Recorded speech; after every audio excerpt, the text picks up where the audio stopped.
extraordinairement important pour la santé. C'est pas nouveau que l'on parle de télémédecine, ça fait déjà un certain nombre d'années.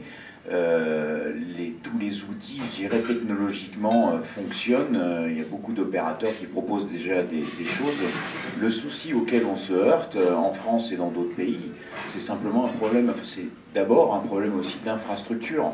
Parce que pour faire fonctionner ces outils, ça nécessite de la fibre, notamment, pour avoir des débits vraiment importants, ou du haut débit mobile.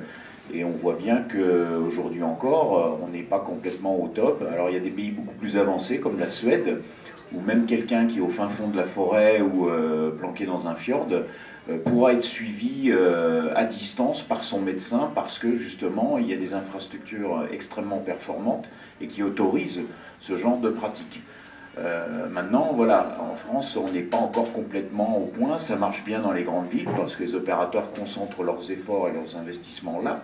C'est aussi plus rentable. Alors là, pour le coup, il y a une vraie fracture numérique avec les zones rurales qui sont un petit peu plus délaissées. Or, on sait qu'en zone rurale, là aussi, il y a beaucoup de seniors. Vous allez en Creuse, par exemple, c'est même essentiellement des seniors. Et ces seniors-là, aimeraient bien pouvoir rester chez eux, ne pas avoir à se déplacer à chaque fois pour faire quelque chose, et pas que des soins de santé, mais aller chercher des papiers ou en déposer. Ils pourraient tout à fait le faire avec des réseaux numériques.